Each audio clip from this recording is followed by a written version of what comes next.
everybody, and welcome very much to session 0 of this rough magic here on Heroes Without Limits. We are a Twitch channel that is dedicated to promoting streams by and for disabled, chronically ill, and neurodivergent content creators, which is super awesome. And I'm very excited to have this amazing cast with me here to tell you an amazing story of myths and legends. So I think before we get started, we'll just have everybody go around, introduce themselves, tell us who you are, and maybe just like a quick 1 or 2 sentence character idea that you've got for our session 0 today. Want to start with Dr. Imbo? That's me. That is me. Hi.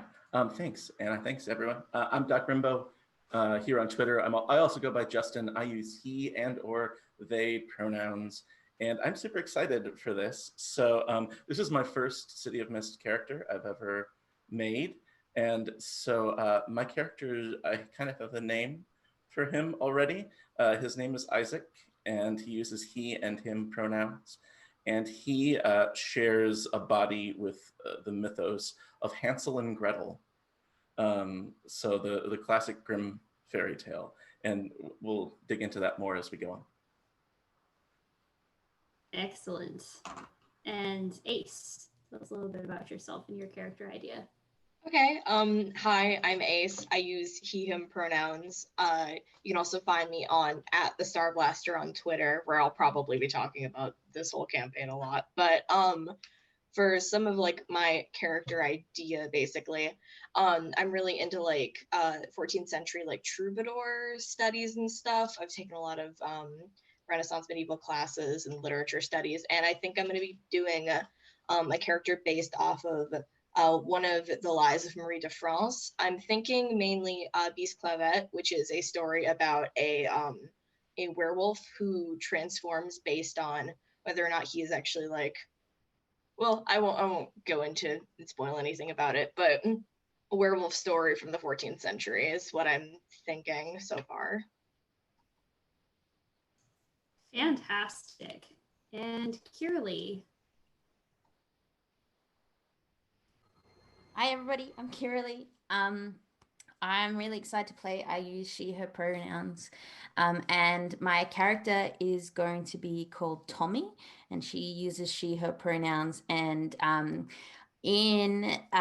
haven't played this before either, and so it might change by the end of session 0, but at the moment I'm thinking that she is like in her life she's a civil and structural engineer, and she's like a safety compliance officer, because the mythos that is inside her is of this weird fey creature called a Tommyknocker, which was like a creature that Welsh miners would talk about down coal mines, and is a weird word that's just been in my family for years. So I'm really excited to embody this strange superstition.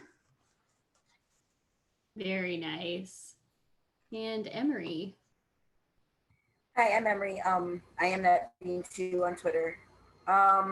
So my character, Mirka, is a trickster, I guess you could say.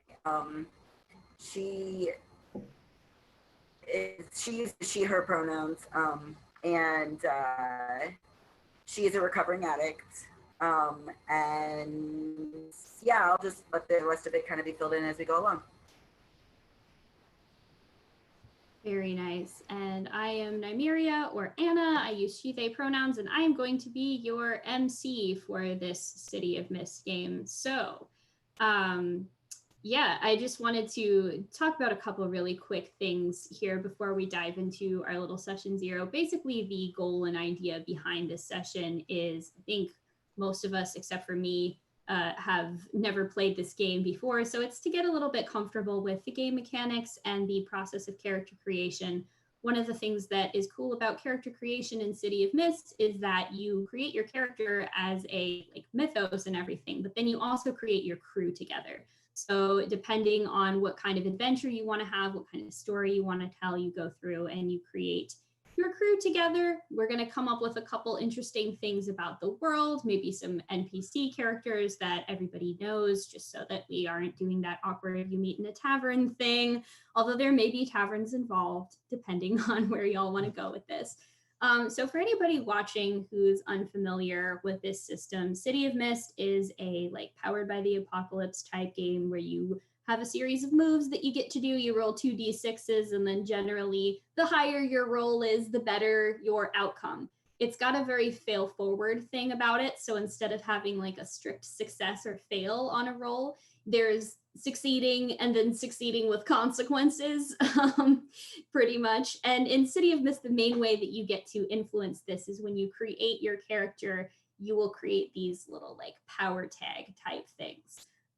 So actually, I'm going to go into the Roll20 and pull up the character sheet.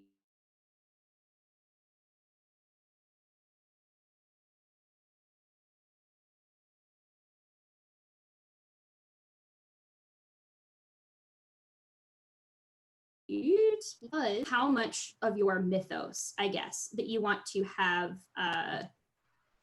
showing in your everyday life will determine the types of cards that you make here. So for instance, if you look on the character sheet, you have a couple different things you can mouse over that are orange with that little mask, right? Like that is for your mythos. And the, no, wait, sorry. The orange ones are for whatever your like mundane life and mundane profession is. And then the purple ones are for your special mythos power, things like that. So basically when we create characters, we're going to be creating things that are like defining events in their life, defining relationships, a possession that is really important to you. And you want to draw upon things from your myth or legend that you're basing stuff off of for that. When you create a card, you add 4 power tags to it. And those can be like, hey, having this, you know, to use my character's example from this, I played a character that had the mythos of the golem. I had a giant clay body. So one of my power tags was giant clay body. And then you just add other things onto that that basically are like, what are some things that having a giant clay body would give you? Well, you don't need to breathe underwater, or poison can't really hurt you because you're made out of rocks, or things like that. So we're going to go through, and if anybody has any ideas, we can just go ahead and share something like that with the group, or we can just talk through it, stuff like that. The power tags are the things that you're going to be using to push your roles towards greater success. So when you think about them, think about how your mythos lets you solve problems, how it lets you approach the world, how it lets you get out of a sticky situation.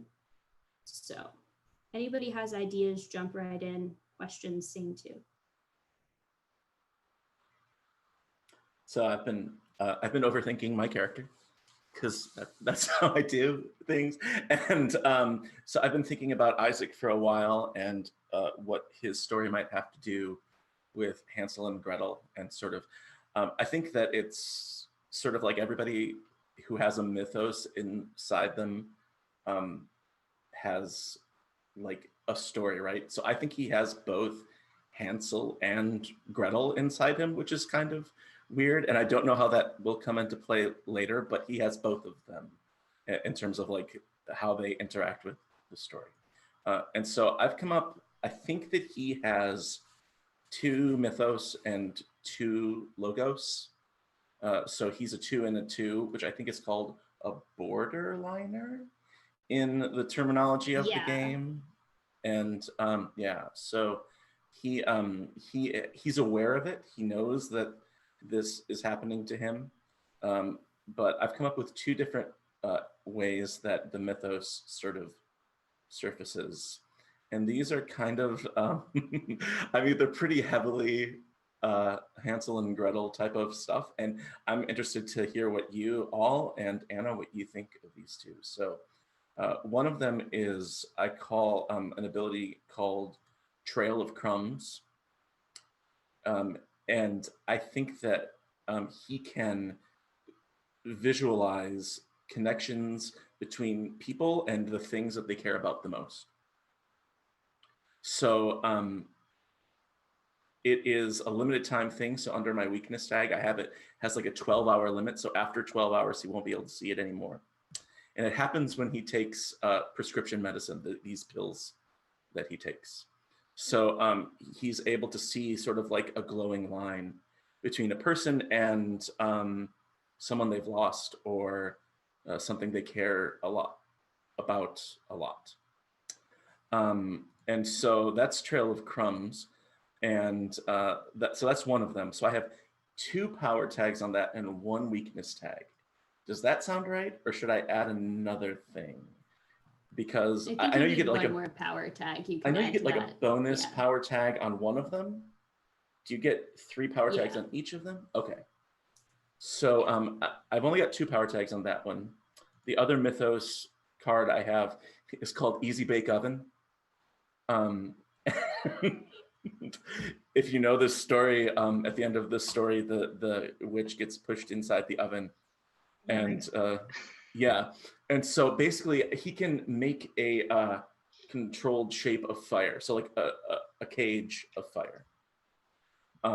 This one is a lot more for him dangerous, because his weakness tag is, if he loses control over it, the fire starts to spread outside of that area. And so if like he loses control, if he has, I don't know what the rules are exactly, but if he fails, basically it can spread and it can be really dangerous. And so that's Easy Bake Oven. When he does it, he kind of, the word I used is merciless. So he only does it when he has no other option. So when he's kind of pushed back past his idea of forgiveness or mercy, it just sort of consumes whoever is around it or inside it. And he also has this 3rd power tag that it helps him resist damage from other fire. So for him, it doesn't consume him, only his enemy or possibly someone else. I only have 1 of my Logos things dialed up. Do you want to talk about Logos now, or do you want to just stick with Mythos first?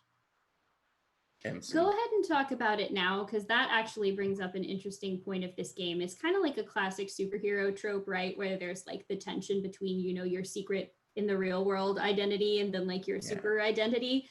So depending on how much your character is like aware of and leaning into what their mythos is, you might have more mythos cards or you might have more Logos cards. So basically the idea is that if you are all Logos, you don't have a mythos at all, you're just like a muggle from Harry Potter. You don't have magic, you're not really aware that it's happening. At the other end of the spectrum, which nobody will start out at because this is kind of like a very end game thing, if you have all 4 mythos cards, you've basically given over every aspect of your mortal life to the legend that's living inside of you. And it's kind of like the Avatar state, if anyone has watched Avatar The Last Airbender, where you just sort of like channel all of space and time and power. And yeah, so we won't really be RPing as that because, it's fun to be humans that are bad at things but good at stuff sometimes. So yeah, it's up to you when you create this character. Like, do you want to be 50-50? Do you want to have 1 mythos tag and maybe like be just discovering this part of yourself, or do you want to have 3 mythos tags and 1 Logos tag? You already kind of know a lot about who you are. You feel confident in it, maybe. So yeah, you can go ahead and talk about the Logos one too. Great. So Isaac is 50-50. And speaking of humans who are bad at things and do things badly, it's one of his Logos identities. The one that I figured out is that when he was a kid, he was a child actor. Which I thought was kind of a fun little take on sort of that lost childhood of Hansel and Gretel. And so that's a little sort of nod towards that. So he's a former child actor, which means that when he meets people who recognize him, they treat him with a mixture of familiarity, like almost over familiarity, and also pity. So there's kind of like this sad, like, oh, you were in Saved by the Bell, or like, I recognize you. I feel like I know you from television, even if you don't know me. And so he sort of has that going for him. It also affects his self-worth, and that's his weakness tag attached to that. He's kind of a mess in terms of how much he likes himself. And Gotcha. yeah, and that's not me projecting myself onto this character at all.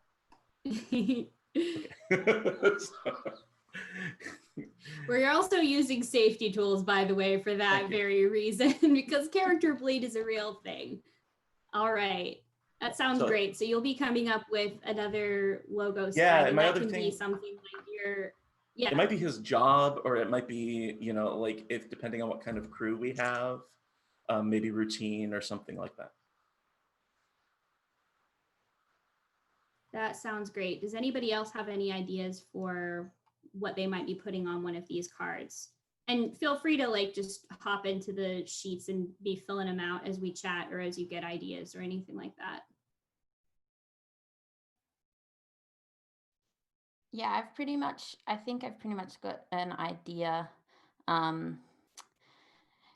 So there's a thing as well, is that I just did this, but I might have been wrong, where you can choose one to go back and do a fourth tag in as well. Mm-hmm. Okay, cool. So I've gone 50-52. I think that was, it just felt easiest to do. Yeah. So I will start. So I'm in my logos, in my life, I am an engineer and a city safety officer. So for engineer, for my power tags, I've written so I have knowledge of engineering. I have like a testing toolkit. So I've like got tools. That's my second one. My third one is a person. So Bud, I have like a buddy who knows, he's like a veteran engineer. He knows things. And then for my weakness, I wrote no chill. So my idea is that if I see something that's like just not like really bad engineering, I have to go and like tell someone about it. So I'll like go and demand to speak to the CEO or yell at someone about it. That's like, I just can't, if there's something wrong, I can't deal with it. And so in my identity concept, I've written the beauty is in the balance. And so if something's off balance, I have to go and deal with it right away. And then I didn't know if these were too similar, but okay, cool. I didn't know if these are too similar, but for city, then the other thing I've got is city safety officer. So my identity, I felt like could be a bit of a motto, which is it's safe until it's not. And for those tags, I've written that I sit on the city planning committee. So I'm a member. So I don't know, in the game, if that gives me, it's really fun actually creating characters when you have no idea what's going to happen, because I've sort of been like, am I going to need people? Am I going to need stuff? I don't know. Yeah, so I sit on this. You can absolutely make up, you know, a character that is part of that card for you, like a work contact. You give them a name, you can call in favors with them. That is totally up to you. So if you're like, hey, I really want to have a friend who works at this office named whatever, that is absolutely a great way to do that. I've realized this game feels a lot like a deck building game, but every card you're building your deck with, you're writing completely yourself. So the other power tags for that one are knows the map.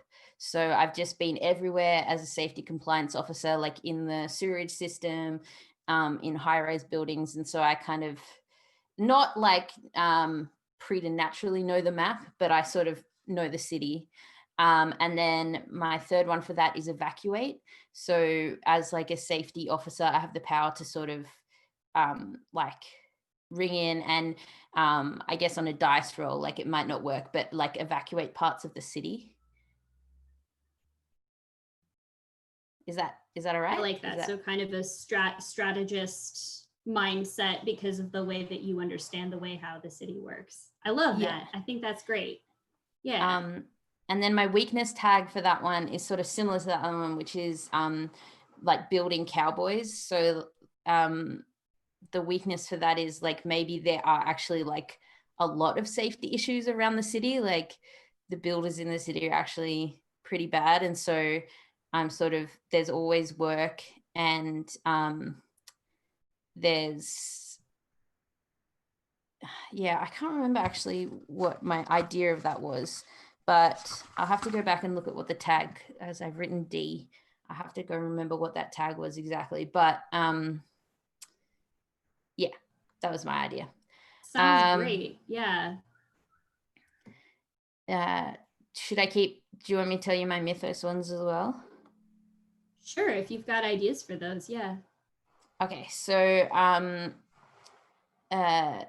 my mythos ones are, my first one is divination, because the idea of the Tommy knockers was they like knocked on the wall in the mine to let the miners know there was about to be a cave in, and then the miners could get out in time.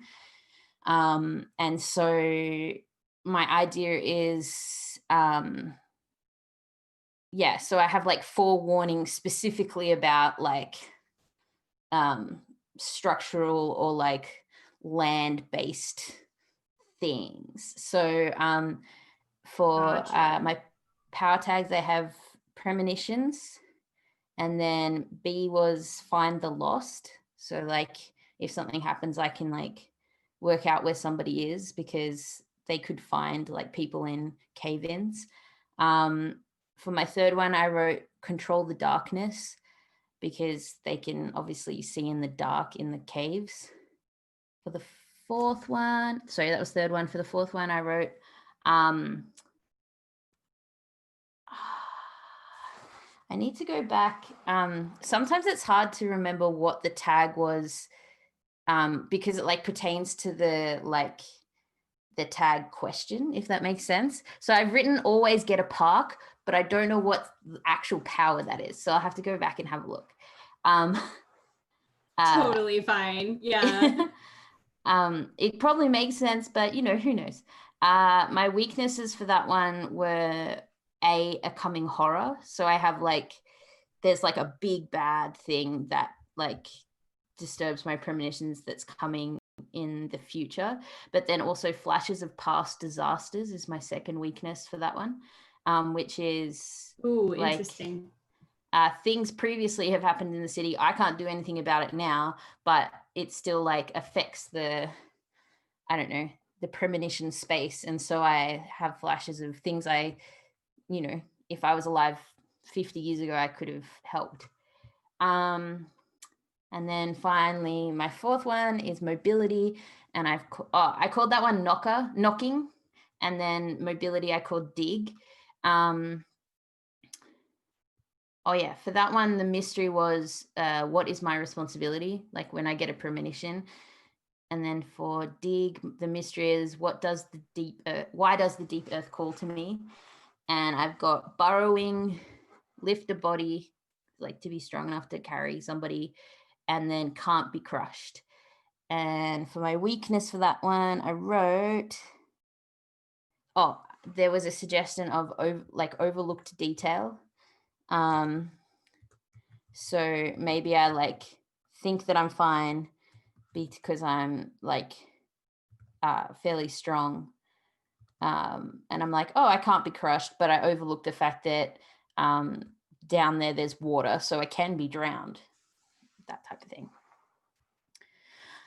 Okay. I see. I've talked a lot. Excellent. Yeah, no, these are all great ideas. It's going to be interesting seeing how this entire crew comes together. So Ace or Emery, whichever if you'd like to go next, share us a little bit about what you're thinking for the character. I can go. I don't have a crazy whole lot in mind just yet.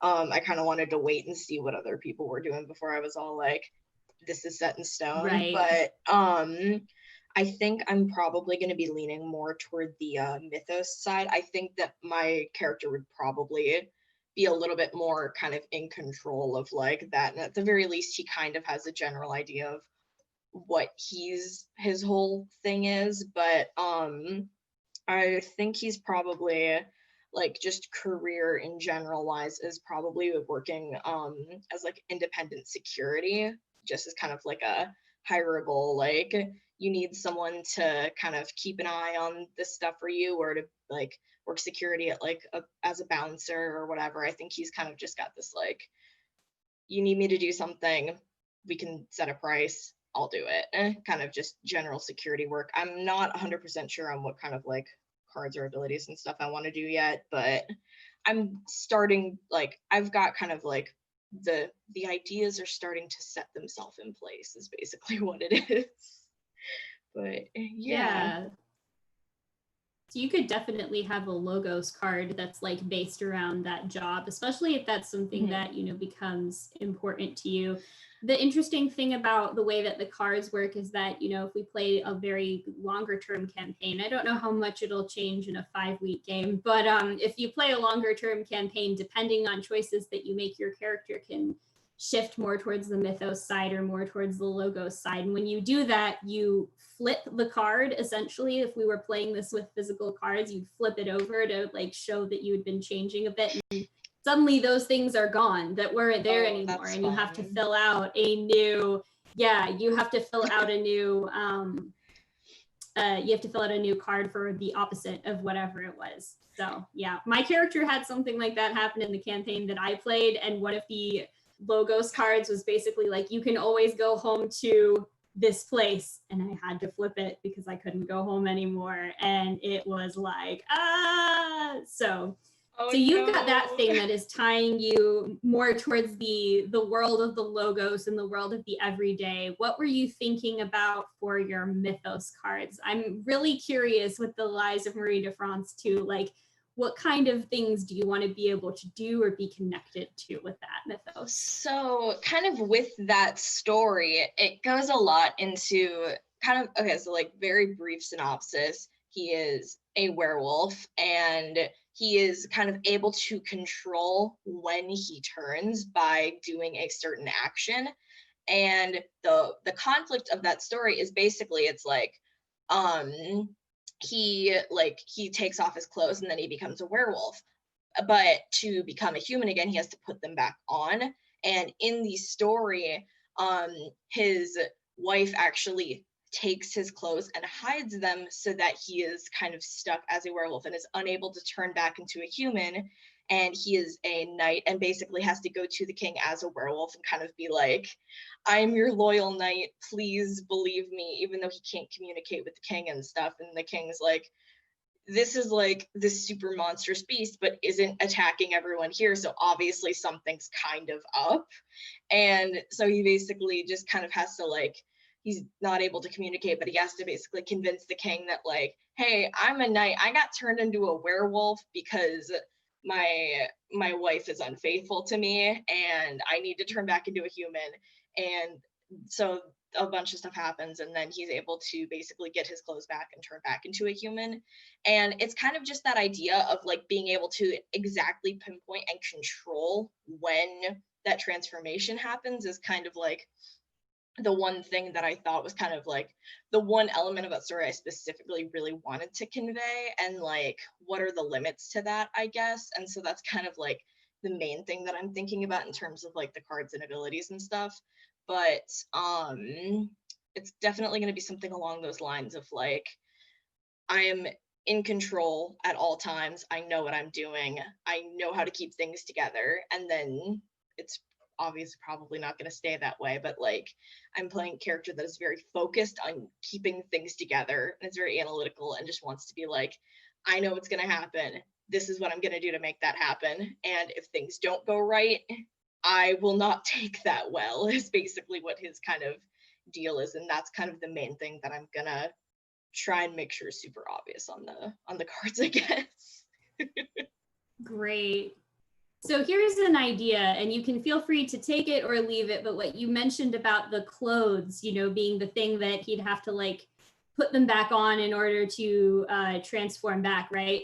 so I think maybe one possible way to go about making a mythos card for that would be to do like the relic card. They'll ask you questions about like what your relic is and things like that. So you get power tags from that. So like one of those power tags, like you said, could be the fact that you get to choose when you put that on and take that off. So it isn't just a random transformation. And then that fits in pretty well with the same weakness that you described from the story, which is that if somebody takes your clothes and you get stuck as a werewolf, you know, it doesn't need to be clothes necessarily. You could interpret that however you wanted it, but that could make for a really interesting like relic type card, if that sounds like something interesting. Yeah, I was thinking and this could be like a yeah. bracelet, or it could be you know, or it could be right, or Yeah, it could be something like that your has favorite hoodie or significance. something like that. Yeah. You're absolutely free to interpret it, and like I mentioned before, but now people watching might be interested to know, this is a world where like magic is real and things like that, but not everybody knows about it. Only the people that have the mythoses really know that, and y'all can recognize other people or places or objects that have mythoses, but it's not obvious to somebody who isn't really in the know, if that makes sense. So like if you go with a hoodie or a bracelet or something like that, that appears to be perfectly mundane to people that don't have mythoses. If they have a mythos though, they'll be like, aha, I see. I see what you did there. That's definitely a potential thing. Now, this is also another thing that could be an interesting idea just to think about, because your character is a little bit more on the mythos side. I wonder, do they have maybe something that helped push them a little bit more in that direction? Was there some kind of defining event that happened to do that, or was there like a defining relationship that your character had or something like that that helped push you a little bit more towards the magical side of things? There's definitely, I want to say, is probably a defining relationship with another person that is also more more leaning mythos. Probably someone that he would have had a relationship with in some regard, and that person was kind of able to, I guess, help him get it together in that sort of regard. Like, hey, this is how these things work, I guess, from someone that was more experienced and is able to like help, I guess, in that regard, whether it be a mentorship or like a romantic partner. I'm not 100% sure yet, but definitely someone that was able to kind of help him get his shit together, basically, after that realization of like, something's off here. I'm definitely not human. Yeah, I think that could also make for a potentially really interesting power card for you as well. So yeah, I mean, keep thinking about that, keep working out the ideas. If you come up with an idea for it, feel free to just jump in and be like, hey, I know who this person is, or anything like that. So probably a good place to start there. Emery, did you want to tell us a little bit about your character and any possible ideas that you've got for these cards and power tags? Yeah, so unlike Ace, who is like really leaning into the mythos, I am kind of just waking up to it. So my character's got like one mythos and then like 3 logos. I haven't really quite worked out, other than I know that she woke up to her power after an accident that she caused. And that was the moment where she started to get clean and to realize that she had a problem. But it was also when she realized that she couldn't not get clean if she wanted to, because suddenly if she picked up something with alcohol, it wasn't alcoholic. And so that's the big thing there, is that like she can neutralize poison, but she can't always control it. It happens without her even realizing it. So like getting drunk is not something she can do because her body just won't allow it. She isn't able to follow. Like a metabolism thing has changed. Yeah. That's interesting. Kind of as a job, I kind of had thought that maybe she was in some sort of like recovery coaching type field. Working with other people and yeah, okay. Yeah. And being in a program gives you a lot of connections. So I thought that would be something to play with too. Yeah, definitely. And feel free to, like, when you're filling out the cards, come up with those people and who their names are and who their relationship, like what is their relationship to you. I mean, like, there are some NPCs in some locations that I'll be making up to introduce the two of you to, but like, please, when you're making the characters, bring me those characters that you know from your backstories, because it will make the game more fun and more meaningful for you, and it will also help make my life easier, because then I'm like, hey, this is your younger brother, right? So yeah, if you give me names and you give me like character relationships with these people from your backstory, that'd be super cool. So you probably would have a Mythos card and then 3 Logos ones.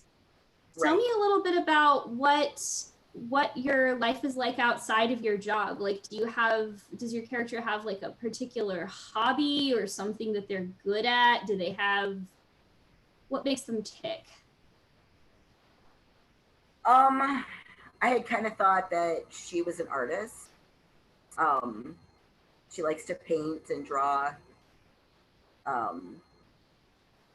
Yeah, I'm still kind of thinking through it.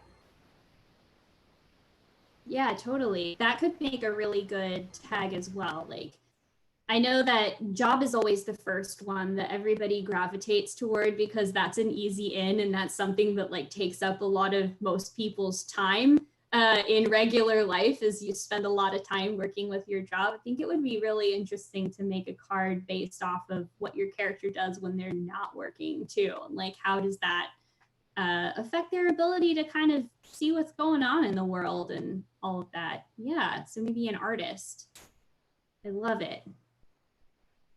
Anybody else have any character ideas or questions that jumped out after we were kind of just going through talking about it? Y'all can just like feel free to jump in whenever. Yeah, so I'm jumping. Yeah. Yeah.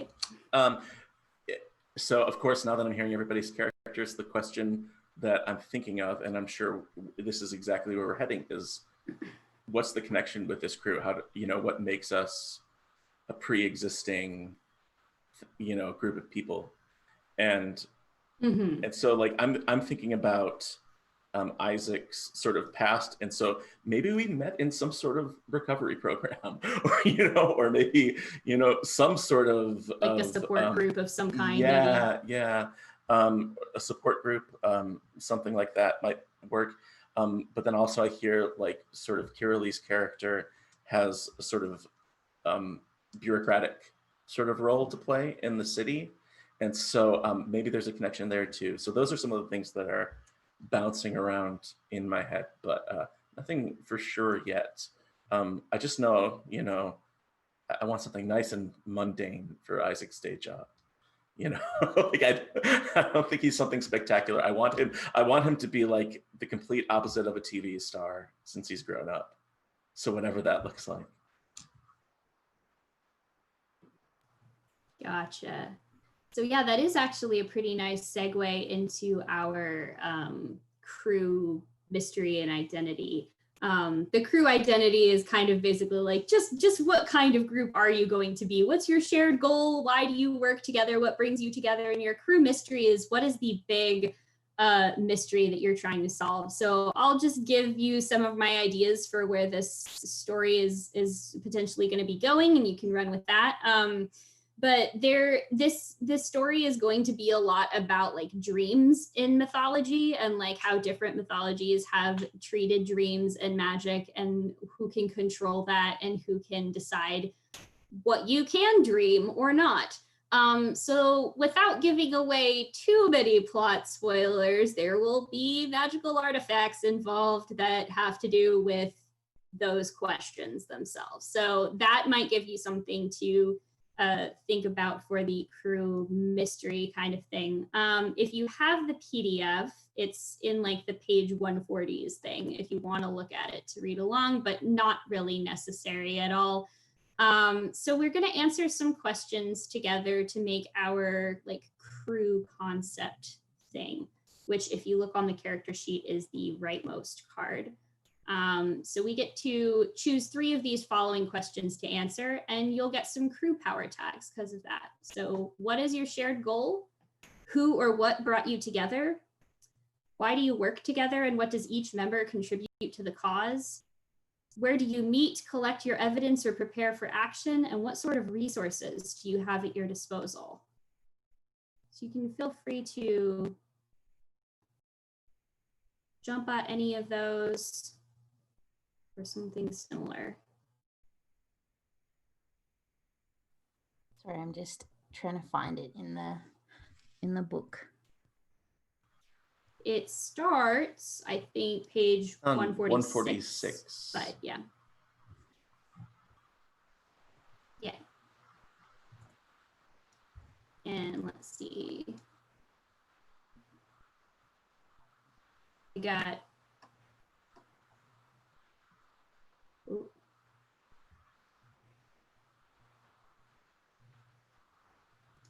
Here's a good one. We could start with what is our shared goal? What do you think of something all these characters might have in common?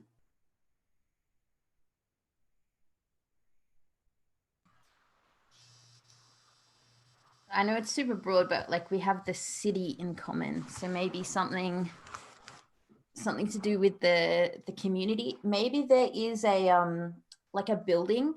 So if for example,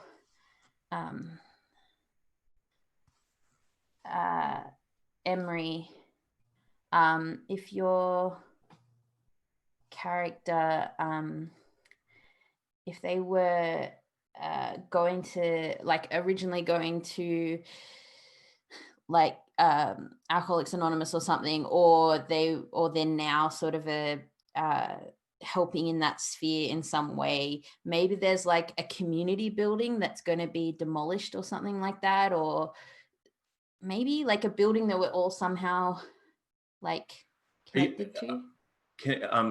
Are you saying like maybe a building that has like so importance to all of us that we all care about, or don't want to see it torn down? Yeah, maybe there's going to be like gentrification or something, and we all for one reason or another care about it. Like we're like working to have it stay. I don't know. I really love that. No, I love like this that idea. Yeah. So what building is this? Some kind of like community center place where you all meet, or a park or something? I like community center. I like community center. I kind of want something more specific, like like I like the idea that Emery's character's group could meet there. So like a multi-purpose sort of place, but it has to like be important to the rest of us. I'm trying to figure out why it would be important to Isaac. And so I'll mute myself now as I think. Another thing that could potentially work for this, just as an idea, again, feel free to take it or leave it. Maybe one of you discovered your mythos here, or you came here after you discovered your mythos, looking for some kind of like support or kinship with, I don't know, like connecting with other people or something. That's always a possibility too, because there will be other people, not just you, that have mythoses. So I'm actually thinking maybe for the NPC that you all know and have in common, maybe we have them be somebody that works for this center or is some kind of like regular there that you all know. I like that. Yeah. Would there be like a social work group or some sort of like city youth group or like something? This might be a bit too X-Men, but like something that what if we sorry No, you're fine. You go. What if we flipped X-Men? So like, what if we invert it, right? So instead of a school for gifted youngsters, like a catch-all for gifted youngsters. A catch-all for gift. Yeah. The funny thing is when you said flip X-Men, and I'm like, but an X is still an X after you flip it. And then I went, that's not what they were talking about. That's not how that works, I don't think. So instead of like a mansion, right, with rocket ships and stuff like that, what would be like the most rundown, like, hard luck, low income, low support place? What about like a Boys and Girls Club?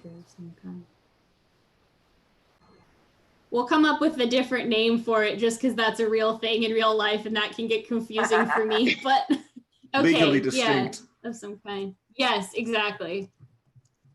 I do like that though. Right. I do like the idea of like the most basic, like the guides or the brownies.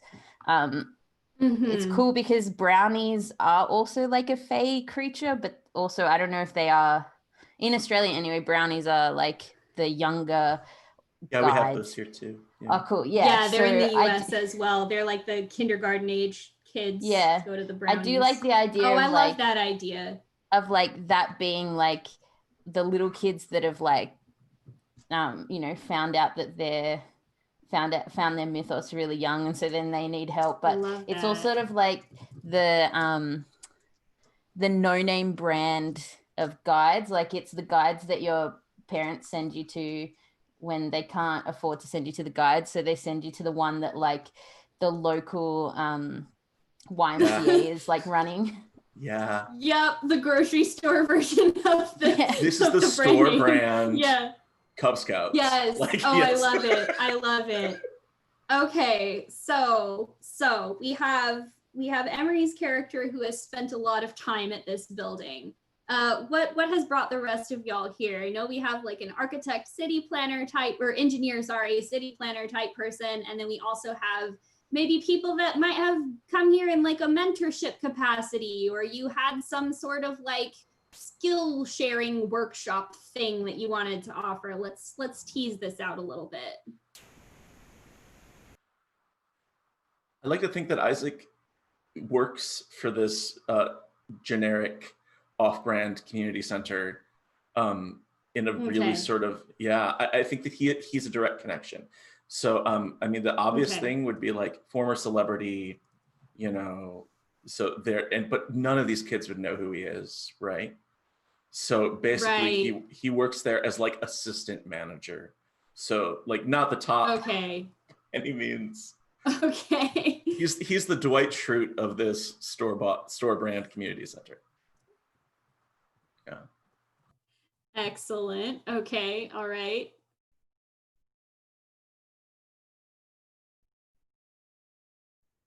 Kiralee and Ace, what are y'all thinking about a relationship to this community center? It's okay if you don't have anything right this second, but yeah. The only thing that's really coming to mind is like this is probably something more on like the personal side, because I don't know how I could get my career idea to kind of associate with this in any sort of capacity. This is probably something more personal leaning in my character's intentions at the very least, but I'll get back to you on that. Sure thing.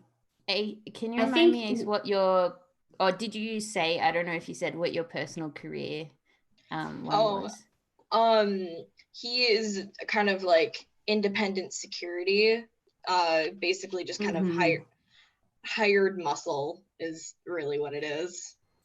Bouncer. Like a bouncer for hire kind of thing. Yeah. Basically. That's we need exactly someone to stand there, arms crossed, sunglasses on, kind of. Yeah, just look intimidating. What if you were like working an event or something there and they needed security? Like that could easily be brought in. Yeah. Or also, like another option that's really good, and another option, like what if there's some sort of like physical fitness element to this, So maybe there's like it's like a boxing gym, or it's a, you know, or something like that that is like the only place that Ace's character wants to go to work out, or like is just like, you know, very something like that. I don't know. We're really making fantasy YMCA meets X-Men here, and I'm here for it. This is great. Oh my god. Okay. So I think we're definitely adding this building as a where do you all sort of like a place that you have in common. So if you go to the, all right, I have like 50 million tabs open here. Which one is the right one? The one that says crew theme down on the rightmost part of your character sheet, you can add something in the power tag that's like grocery store brand community center or whatever it is that you want to call it. And this will be the kind of thing where when you, oh shoot, and I didn't save my changes on the notebook. Oh well, this will be the kind of thing where you, if you're using this power tag for something like you need a place to go lie low and patch yourself up after a big fight, or you need to go to a place where you know that like people are going to be on your side, you can invoke this power tag when you make a roll or something like that. So yeah, yeah, perfect. Should we work out a name for it? Like, does it have Absolutely. Yeah, that's totally up to y'all to decide, please. I think it's similar but legally distinct from the YMCA. So like, oh, let's work out letters. Yeah, it has to be letters. Yeah. Oh no. The X Z MEN. That sounds funny, but we could work out random letters and be like, it's just so old, nobody, like if you ask a kid what YMCA stands for, they won't be able to tell you. It's just they'll just the say the Y. Exactly. Yeah. They'll be like, it means the Y. So Kirli, are you suggesting that we just pick arbitrary letters and nobody knows I'm saying what it we stands for? go around the circle and pick random letters. Yeah. Oh. I love this. This is brilliant. I actually could not tell you what YMCA stands for. I think the C is like community. Is that? No. Okay, I don't know. It's the Young Men's Christian Association. I used to work for them many years doing a variety of jobs. So the fact that we're making an off-brand YMCA, I'm just like, whoa, this is taking me back. Oh my God. I love that idea that nobody knows what it stands for. Should we all just pick a letter then? Yeah, do it. Let's do it. Yeah. I'll write them down in the order that I hear them. Okay. Say something random. Oh, the pressure. Kirli has to go first. Oh, wait. Oh, Q? Okay. F. S. S. L. QFSL. Cool. Love it. We'll just call we'll call it. It's so hard to remember. Quassel. We'll call it the Q for short. We'll call it the Q because that's also kind of a cool name for a location. So that's your off-brand YMCA, also known as the QFSL. That's so hard to say. We're just calling it the Q. All right, so you'll be able to invoke that as a power tag. So we have a couple different Possible to make a Q. Go ahead. Q. No songs are going to be written about this place. Impossible. I don't know how to do an F. I'll figure it out before next time. Now my brain is spinning, trying to think of what it could possibly stand mean. for. Yes. I can't think of anything. We're just going to come up with a bunch of different acronyms and never know the truth. So let's see. We've got where you meet, work, rest, or prepare for action. How about we go with,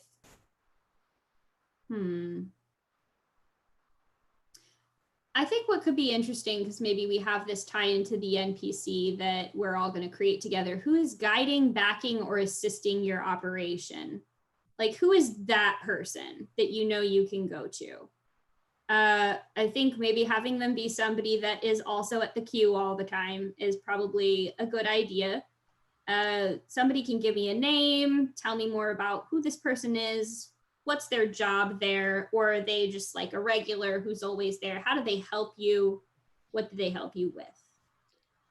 Can I like I'm going to be negative here. I don't think it's like the person in charge of the queue. Like, I don't think it's the boss, right? I agree with you on that. It's somebody else. Like, maybe it's the janitor, or maybe it's who has like access to like a room underneath the building that nobody goes to. That's so good though. I love that. Cool. So we've got a janitor with a secret room. Is this a tag for this one?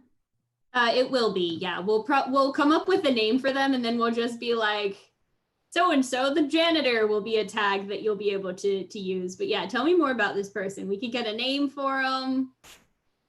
Tell me, what would your character's like story with this person be? Be like, oh, everybody has a story about this janitor. He's the only one there who knows, like, who recognizes me from television. No, that's not true, because I made that a tag. So multiple people would recognize me. But let's say that he is like a fan, or that's how he first approached me, or she first approached me. Like, they came up to me and were like, they made as if they were fans. I'm not sure if they really are. I see. Okay. So janitor possibly likes your show.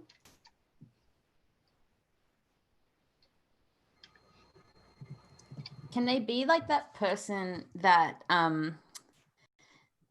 is just so encouraging and supportive, and they remember so much about you, but you don't always remember everything about them? Like, so they, you know, maybe they have seen your show, Doc, or just in passing remember that you mentioned it, and so every time they see you, they're like, oh, how's it going? And then like that's really exciting, that's something you used to do, and like that's the thing they talk to you about.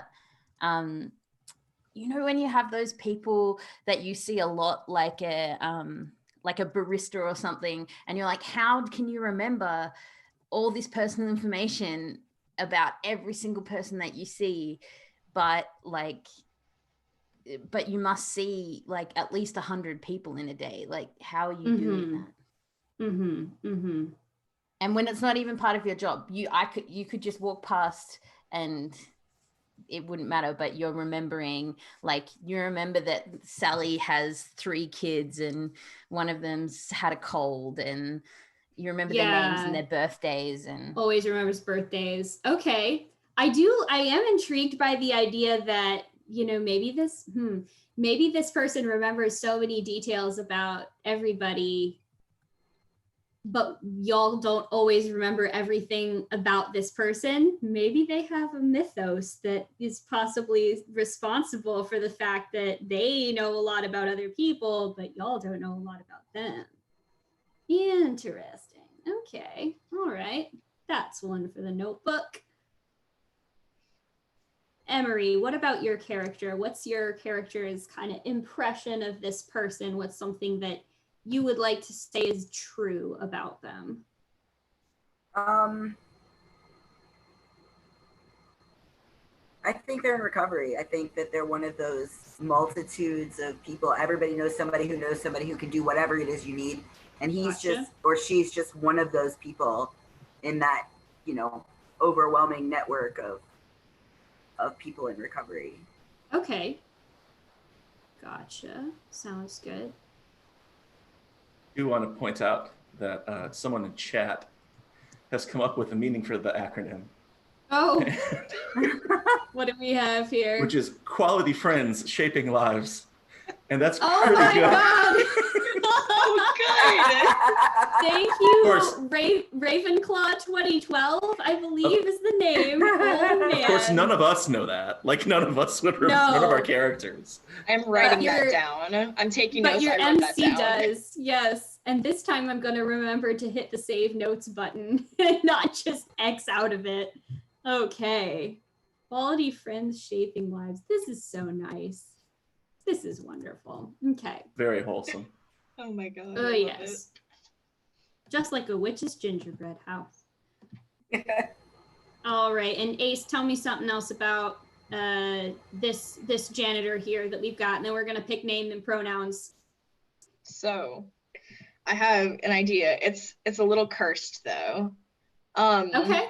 So we were talking earlier about how my character might have kind of had someone to sort of like help them kind of, or help him like kind of figure out how his powers work and everything like that, and just kind of get himself like together. And I know that I also threw out the idea that this is possibly a romantic partner. Can I be the janitor's ex-boyfriend? I love it. Yes. Okay. Awesome. Pronouns don't matter. He's pan. It's nothing. It doesn't matter. It's just really funny to me. Janitor's ex-boyfriend. I love All that right. so much. Yeah. Can we get a name for your character's ex? Oh god. We gotta brainstorm this one, guys. It's gotta be a good name. Any and all ideas. It's gotta be a name befitting the person who knows everybody and everything. I feel like because X, you get pronouns, and then we can work out a name. So Ace, your character's Pan. Is that what you said? Yeah. Okay. So pronouns or whatever we think we want to do for that. Mm-hmm. I think it's she. I think it's she, her. Mm-hmm. She, her? Okay. Mm-hmm. Mm-hmm. Yeah, I got that vibe too. But she's mysterious. Why? What makes her Yes. mysterious? She is mysterious. Like, I hate to fall on the trope of she's from another country or something like that, you know? That's where my like Western brain goes. I know she's what like you from mean, though, she's from a because faraway place or something. You all could theoretically be that way as well, because the way that the beautiful thing about City of Mists is that, yes, it's a big city that's a melting pot of a lot of different places, but the world outside of the city is just the mist and effectively doesn't exist. So there may be other cities out there kind of thing, but also being from another place when we're playing a game that is about dreams and things that aren't real becoming real and vice versa. She can be from another place. All right, I'm just gonna write down she is from another place. I wonder if that's why Ace's character broke up with her. Because like you could never figure anything out about her. Like she was just so mysterious. So mysterious. Definitely part of it, but I do feel like it wasn't just that. I've probably got my own things I need to work on. It just probably you got to work on you. You got. I know I got to work on myself a little bit. It wasn't meant to be as passionate as it was with this mysterious janitor. It's just not meant to be. It's very unfortunate. We'll put a pin in that for the name, but let's put a power tag mysterious janitor. And yeah, I have all of that saved, and we'll come up with a name. Somebody can shout it out or drop it in our Chad has suggested naming her Raven after the person who came up with the acronym in chat, the acronym, which is pretty good. And Raven's a pretty mysterious name. It's a little bit, yeah. I really like that, but I do feel like I need to say, because I don't remember if I've said it in call. My character's name is Robin. Oh, that does not work. That was why they broke up. They couldn't be both named after birds. Okay. So I mean, that is pretty funny. That does happen in relationships where you're like, we can't. Our names rhyme. Like, what if we can't do this? What if we name her Morgan, because that's a like crow and raven name from mythology anyway. Oh, I like that. So that's close to Raven, but it isn't. We avoid the Raven Robin thing. So let's name her Morgan. While we're on the topic of names, I don't know if everyone has said their character's name yet. I don't have them all written down. Did you want us to go around? So mine's Tommy. Okay. Like I've written it with an I just to be obnoxious. Can we go around and say again what our mythos are too, just for folks who are just coming in? Mythes. Yes. Mine's a Tommy knocker, which you can kind of, it's sort of like a kobold kind of thing. they come from the same like mythology. So yeah, they're like tunnel guardians and Yeah. mine guardians, right? yeah. I actually did look that up because I saw that as your like character idea, and I was like, I've never heard of this. What's a Tommy knocker? And I was like, oh yeah. It was literally just you know when your family just has its own like words. It was just like a word, one of those ones where you think everybody in the world uses it and then use it in like a lecture or something, and everyone's like, what are you talking about? Yep. Realize I've it's been just there. a family word. Yeah, that was one of those words until recently I looked it up, and yeah, it's a Cool. thing that is just like a leftover superstition in my family from when we were Welsh miners, apparently. Huh. So What we'll are have Tommy's Tommy, pronouns? Tommy knocker. She, her. She, her. Okay. Mm-hmm.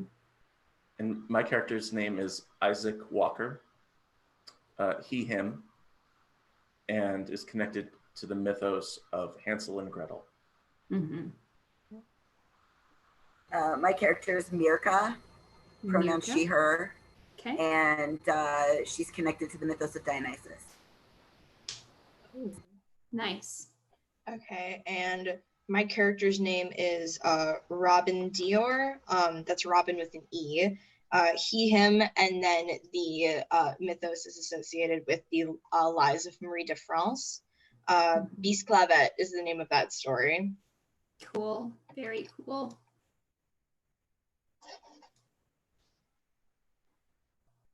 Okay, so we've got the I've already forgotten the Q. I've already forgotten the acronym, which is why you write things down. The Q, FLS, FSL, close enough.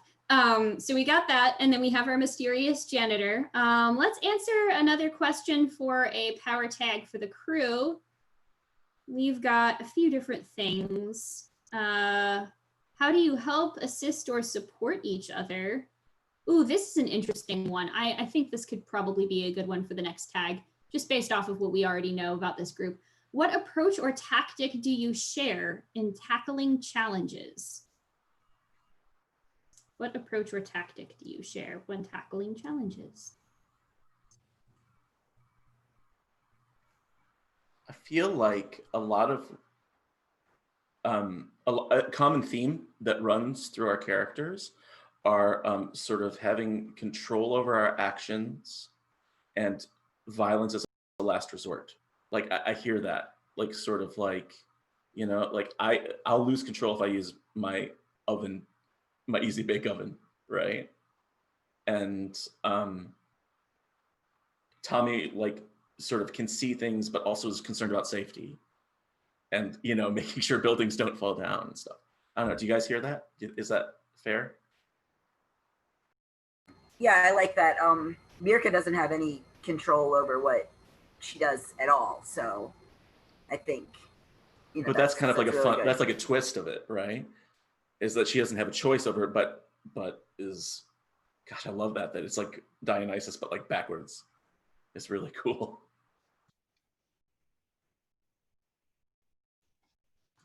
Okay, so something to do with, I'm trying Like to think of what would be like a pithy name diplomacy for, first, yes, or you know, safety Yeah, I first. agree, that's good. safety first. I was thinking like you know, like washable markers or something that would go with like a grocery store brand YMCA type place, you know, like you've always got to be able to undo the really serious thing because safety first. Erasers are made for a reason. Yeah. Oh, I love that. Let's let the third power tag that can be called erasers are made for a reason. That's great. So it's this kind of like planning, thoughtfulness. Nothing is too set in stone. Your approaches, we could always regroup and talk about it, talk through the problem together. Cool. This is so refreshing in comparison to the normal party dynamic that I'm a part of, that is usually rush in now, ask questions later. Mm-hmm. Mm-hmm. So we're so exciting and dynamic. People in chat, like, what a war cry! Safety first. That would actually be terrifying though. Like if somebody was charging into a fight, you just bellowing safety first with like those little child scissors with the blunted tips. I would be scared. I would run away. Yeah. Okay, so that's a how do we approach, what tactic do we share in tackling challenges? All right, so we've got our three main like power tag things, and you know, eventually y'all are gonna have to come up with a group name of some kind, but I feel like that's always kind of an emergent thing. It's hard to decide in advance, what's our cool group name? So if anybody comes up with something though, feel free to shout it out.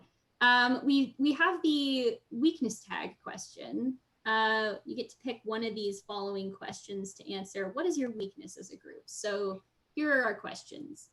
What is flawed or lacking in the way you operate together? How do you get each other into trouble? Who or what are you all afraid of? What places or situations do you find tough to handle?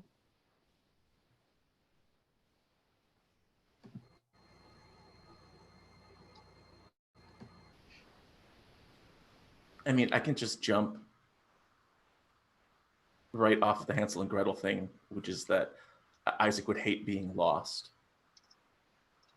or feeling like he doesn't have a place, adrift.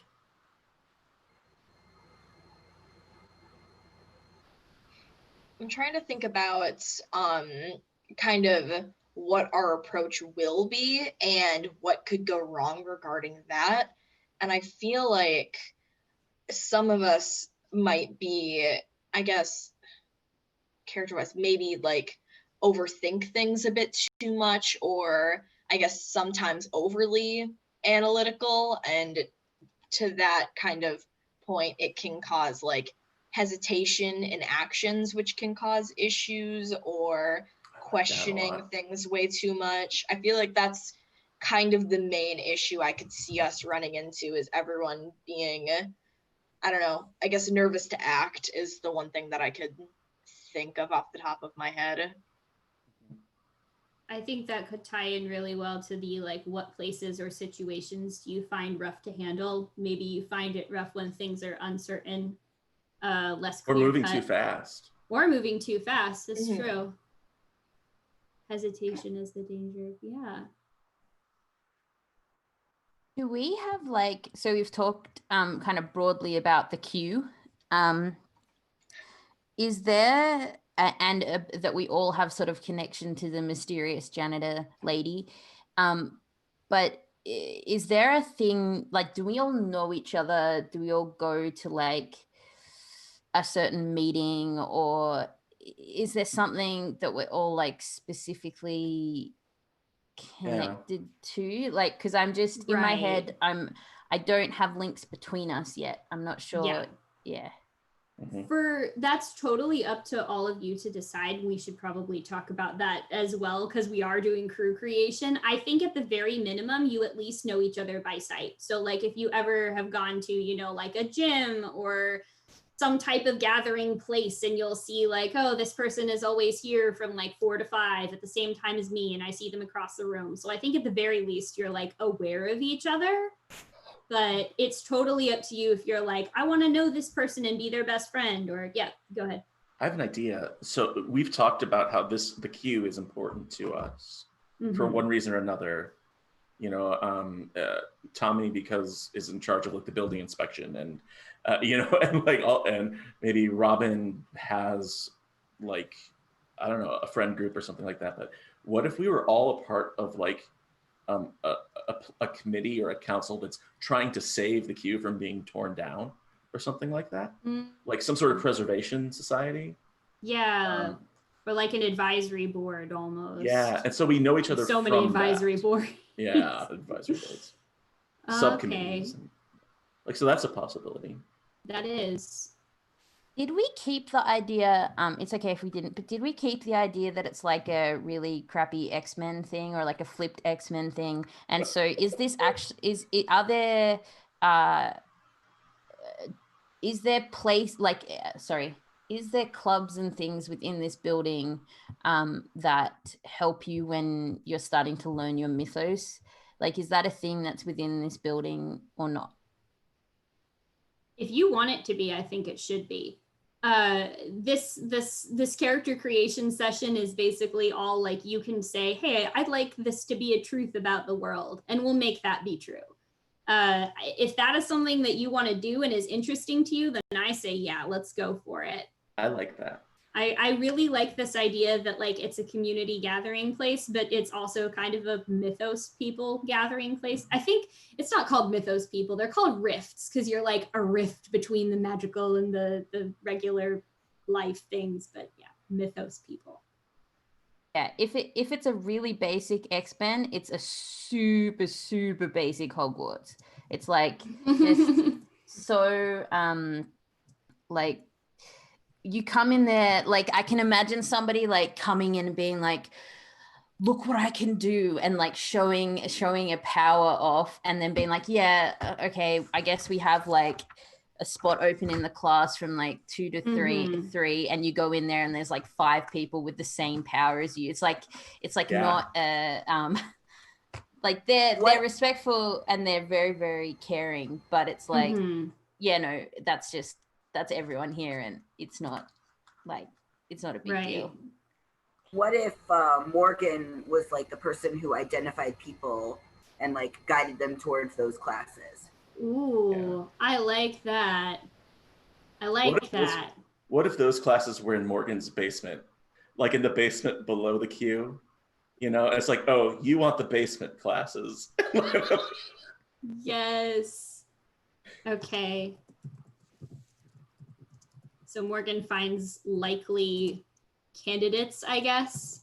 Like, have you recently experienced magical events beyond your control? Think that a legend from the past is living inside of you? You may be entitled to compensation from a mysterious janitor. So we could all have these other connections, like an ex, and being from the gym, and potentially having like an art like running an art class or running some sort of rehab kind of thing here. But then also, this is maybe where one place at least we've all gone to get support for our like burgeoning mythos selves. And so then we have 2 connections, because I really like the idea that we're all on the conservation committee. So we have that connection, and then one of the main reasons why we're trying to do that, besides the fact that, you know, my character is like, this is a perfect building, it's like they don't build them like they used to, this is never going to fall down, like this is incredible, is also that it has this like very important community service for the mythos people in the basement. I like it. I like it a lot. So I think that actually does tie in quite nicely to the next questions for crew creation, which is choosing a mystery or an identity for your group. So we've kind of got the identity thing going with the like secret X-Men in the basement thing going on. What about a mystery for us?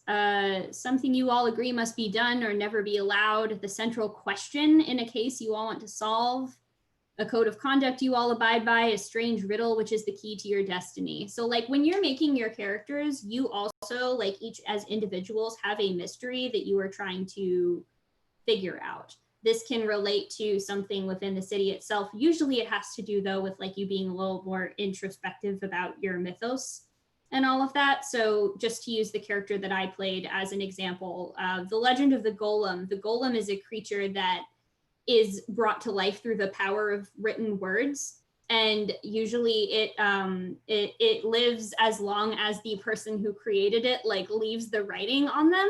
So my character's main question was like, can I control having access to this mythos at all? Because I wasn't born with it. I kind of got it from someone else and I didn't know who.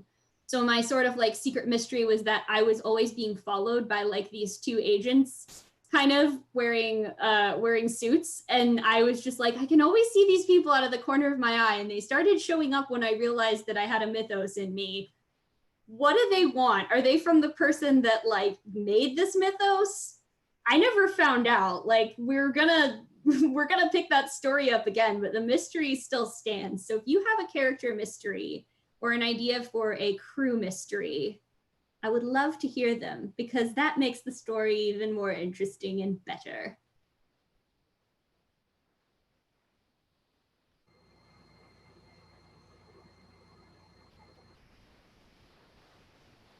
I wrote 2 mysteries under my 2 mythos tags.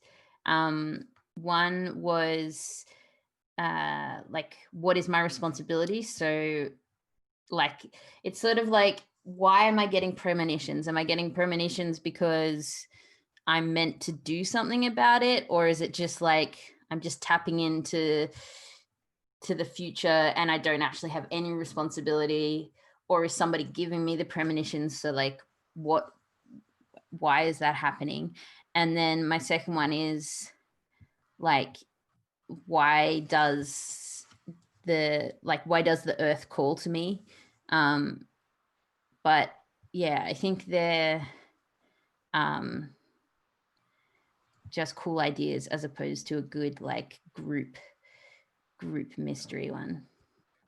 I think I have 2. One of them is more significant, I think, which is so you know that my character has this ability to see these connections between people and what's important to them. So what's important to my character is what's important to Isaac is like the big one at the middle of his. But I think in terms of like connecting it to like the group, the party theme, it's sort of like what's most important to him in terms of like the queue is not letting people slip through the cracks. So like, even though we all sort of like filter down into the basement classes, you know, like I think there's part of him that cares about the kids who end up there somewhat. So that's the only inkling I have so far. So maybe there's, in terms of the mystery, maybe are they threatened by something? Is there some other force at work? I don't know. Okay.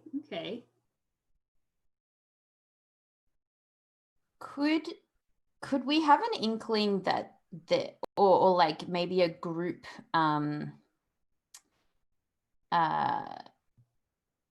theory, maybe, that there's nothing wrong with the building, there's no reason why they need to shut it down, so there's maybe, and we have like an inkling that there's somebody high up trying to shut down the building because of the mythos part of it. Like they don't actually want to demolish. Like, I know that the building's safe, even though they're saying it's not.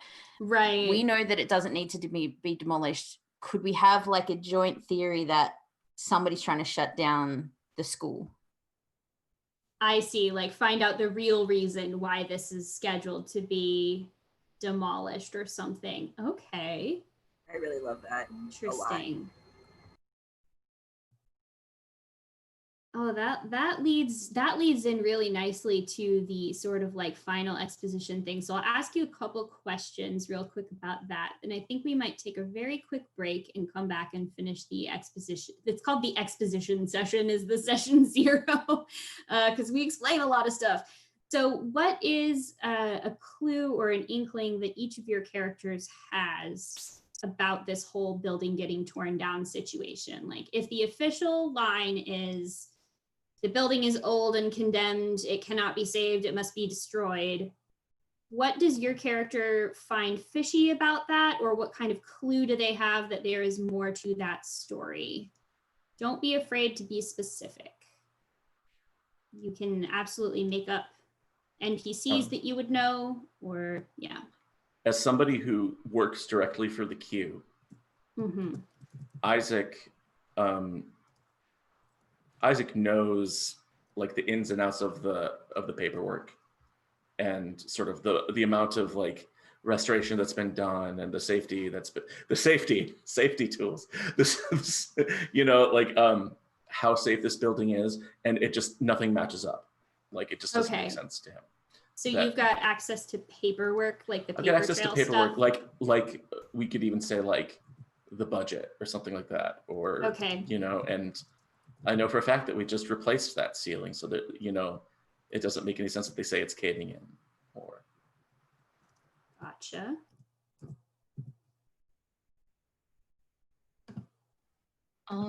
I think that personally, Robin would kind of have, I guess, I feel like he would talk to Morgan a lot about that sort of thing, because I'm sure that Morgan is obviously like concerned about this in some shape or form and knows like her testimony and being like, none of this makes sense, this doesn't add up. And I think that that's how he personally would see it. And also he's like going there himself and kind of being like, that doesn't make sense as someone that does visit the queue pretty often, but Gotcha. Yeah. So you know somebody on the inside who is kind of confirming your suspicions.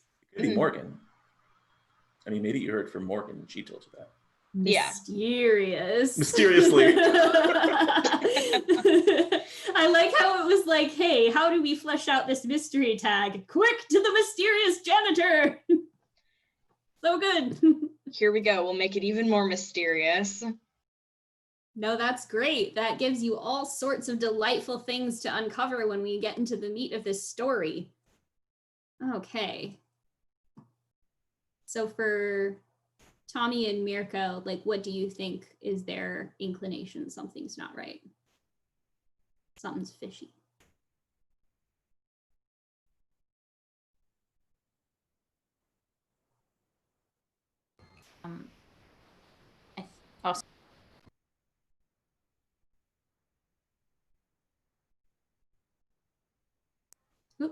Okay, yeah. So I think for Tommy, who I maybe you folks can help me out. I think I want to sort of flip it.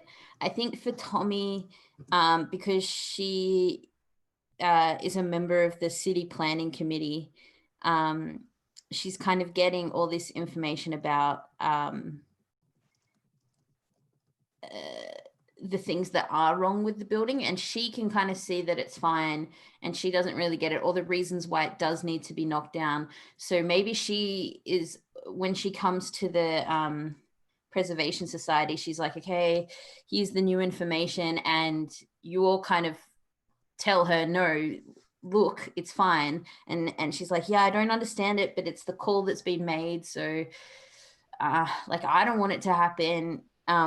So I'm thinking that her, like, oh, I don't really know. I think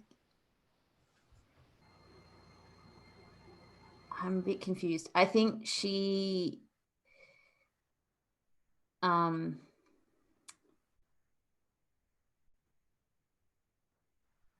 think, okay, I know what it is. I think her confusion is the disparity between what she's being told, like, from the city and what this committee meeting, like, she thought she was coming into this committee meeting maybe like to ease the fact that maybe the building has to be brought down, but as she's getting more information, she herself is confirming that it's safe, and she doesn't really understand. But then and everyone's like, no, there's like you know, yeah, the budget is tight, but we're actually okay. And so the confusion for her is the disparity between the two committees, the Conservation Society and the City Planning Committee. There's like a disparity. And so she starts to get the idea that people on the City Planning Committee are lying. Okay. So you've kind of got that like government insider thing going on there. City government insider. Awesome. All right. And Emery, what about Mirka? What's her indication? I think Mirka's just heard rumors. Okay. And none of it makes sense, but you know, like we go back to that network of people that everybody knows somebody who knows somebody who does something.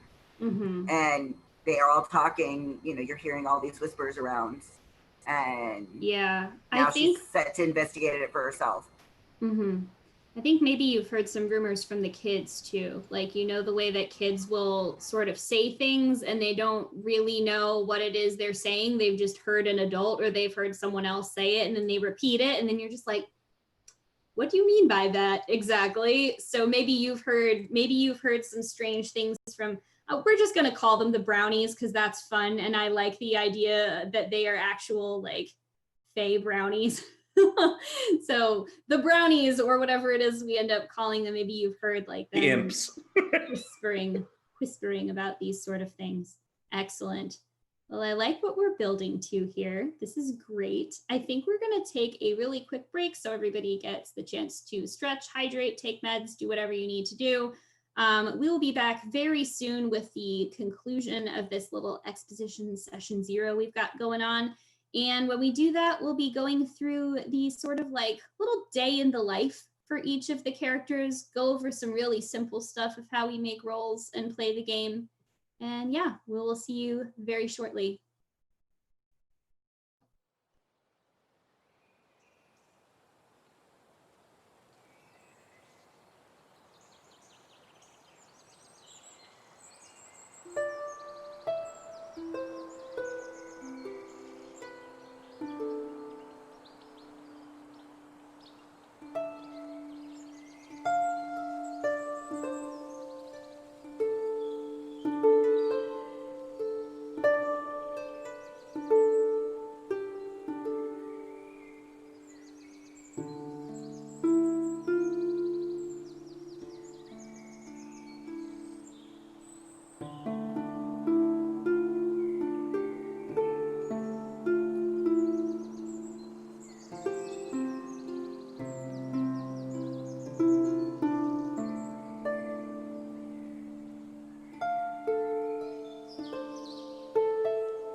Hello, we are back from our break with the conclusion of our session 0 for the City of Mist game, This Rough Magic. So we last just created the character tags and cards for all of our amazing players and a crew theme.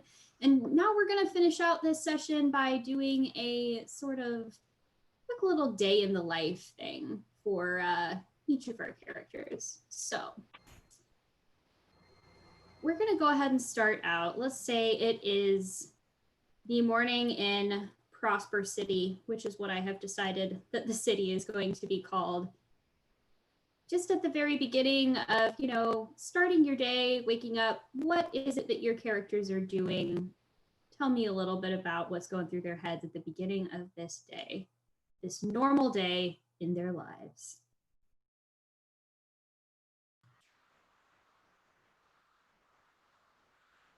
Isaac has to get up early. He as the lower person on the tier for the queue, he has to get down there kind of early to open up for like the yoga classes that are at like 5:40 a.m. for like the local like suburban folks who come out for really early classes before work. And so he's at the queue first thing, unlocking things, turning on lights, making horrible coffee, and then just sort of unlocking all the doors and walking past that door that leads down to the basement, but it's too early for that door to be open just yet. And so he's just there behind the counter, making sure people scan in their little cards. And what does Isaac look like while showing up for work? Is this sort of a very business professional looking person, or t-shirt jeans kind of person? There's a dress code. So at the queue, the employees of the queue, we don't have enough money to have like embroidered polo shirts, but everyone has to wear a green polo shirt. And so but everyone's shade is a little bit different. And so Isaac is wearing a forest green polo shirt and khakis, untucked, although it shouldn't be. And he's about 6 feet tall. He's got sort of kind of neat haircut that sort of flops over to one side. Is a good looking guy. Yeah, he's just sort of like, he leans a lot. He leans. So he's leaning on the counter. Okay. How about the rest of y'all? What are you looking like? What are you doing on just a normal everyday? For the kind of the early morning area, that's around the time when Robin gets off of work. So while Isaac's getting up, Robin is actually just going home now and is getting ready to go to bed. His kind of everyday is he sleeps for most of like the late morning, early afternoon, gets up around dinner time, goes probably to work out, probably at the queue or whatever, kind of does his kind of routine schedule before work, goes to work, comes home, goes to bed. Robin's about mid-30s ish, kind of just a tired looking, he doesn't look like he's in his 30s. He looks a bit older, but he's kind of just a tired, got tired vibes. Messy hair, unkept beard, all that.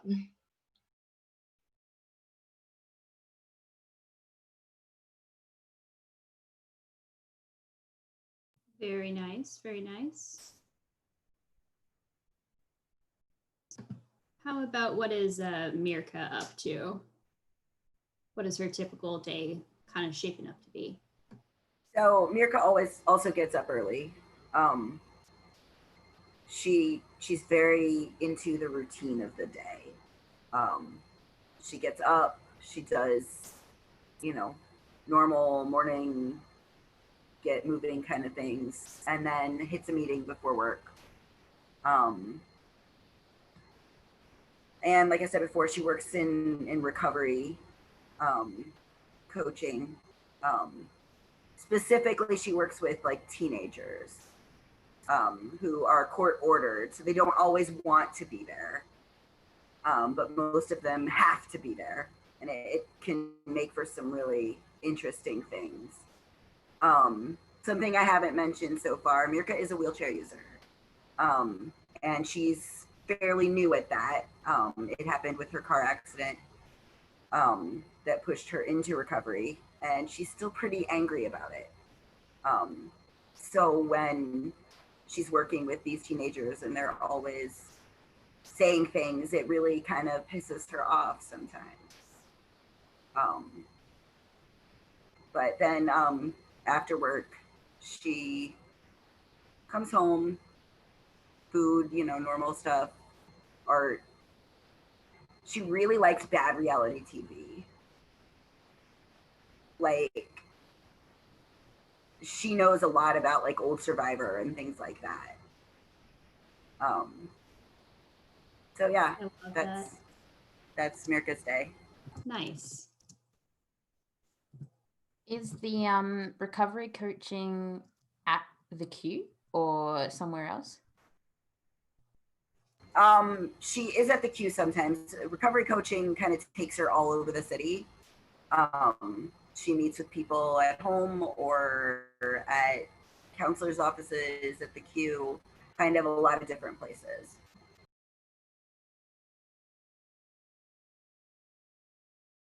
And you can absolutely feel free if you're like, hey, at some point during the day, I would see another player's character.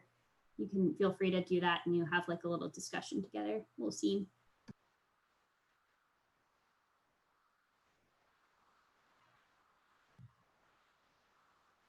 Is it my go? Okay. I have no idea. So I'm going to be spitballing. So I think Tommy also gets up early because there's a lot of things about buildings and different structures around the city, different tunnels and things. She might need to go and inspect before there's too much sort of traffic, or she might need to get into buildings, be led into buildings early to inspect bits and pieces before the regular day traffic comes in. So she works sort of early to early morning to early evening.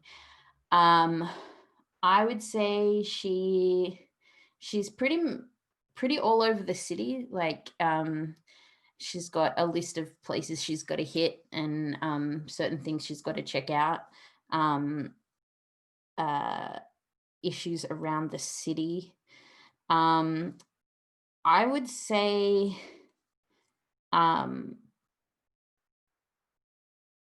don't really understand. I don't really know for her how like the mythos has sort of come through. So I don't know what her like early connection yet with the Q is, but I would say at some point maybe in the day she has a meeting. She's got a meeting with the city planning committee and then also a meeting with the preservation society, and she's got to be a bit like circumspect about that because the planning committee can't really know that she's on the preservation society. She's still trying to keep that a bit on the down low so that they don't kick her off or start not sharing information with her. This is this outfit. This is her like tradie, like person of business. Yeah, you can see her. I reckon she looks a bit like me, blue eyes, blonde hair. And yeah, she's got like her work outfit. She's got a hat and sunnies and stuff because she's often outside. This, but also has got high vis and a crash helmet in case she needs to go check out a building site or something that looks particularly unsafe. And she has a toolkit with testing tools and just regular tools inside of it as well. Awesome. Yeah. So I think this could be like a good moment where we do an example of the way that roles work and power tags. So this isn't necessarily going to like account for anything. There's going to be no like, oh, success, failure, just really to see how the roles work. So everybody up on your character sheet, you have your core moves up in the top left corner. You see like change the game, convince, face danger, go toe to toe. You can just click those buttons and that will roll your 2d6 for you, or you can roll them yourself.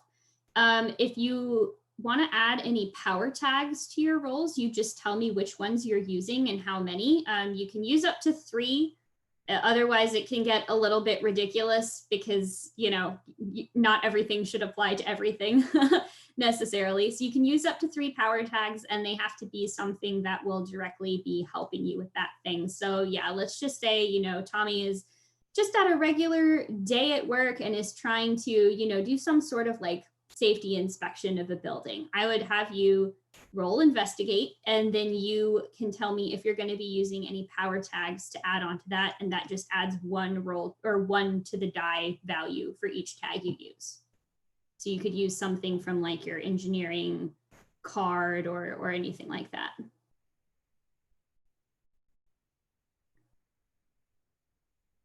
No, I think you're muted again. Sorry. That's okay. So, okay, yeah. So in my engineering tag, I've got like engineering knowledge as one of my power tags. That's and definitely also applies. Also my toolkit. I added that there in case I needed tools at some point, and I can be like, I have a toolkit. Yeah.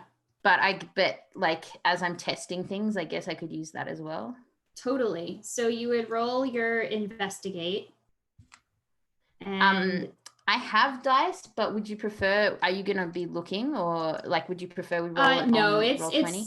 It's honor system, really. Roll20 is nice because it does the math for you once you click those power tags, but it's totally up to you. So you would roll your 2d6 and then add 2 because you're using your engineering knowledge tag and your toolbox tag. I'm going to roll dice because that's fun. It is. It is. Okay, I got a 6 and a 4. Okay. So 12. So 12 total. Awesome. I'm pretty sure, I want to make sure that I actually get the name of this right. So if you've ever played any of the other sort of like Powered by the Apocalypse games, there's usually something that you get that's amazing if you get like 2 6s, and it basically gives you what's called juice in this. Juice is something that you can use to like change the environment somehow, or make a big move that shakes up the story somehow. Let me find the page number for this real quick, because I again want to make sure that I call it by the right name.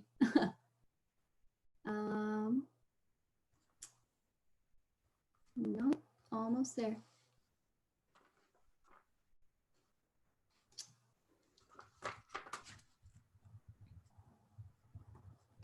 So yeah, a 12 does end up being a success for you. I do not think it is succeed with consequences, but my PDF is loading really slowly. So yeah, if that was just your like plain old regular move, you'd be like, oh, here it is, move outcomes. Yeah, so 10 or more is a strong hit, granting mostly benefits. If your move is dynamite, 12 plus is an extraordinary hit, granting special benefits. So if this were something that was like super important to the story, like 12 or higher, you would end up uncovering some like clue or something like that was deeply important to the question that you're trying to answer or the case that you're trying to work, something like that. So that is an example of how rolling and applying power tags works. One other thing that you can do as well, which I think, I'm not sure when this will come up, if it will, but you can also use your weakness tags on your cards to nerf yourself in order to gain like fun character development perks further on down the line.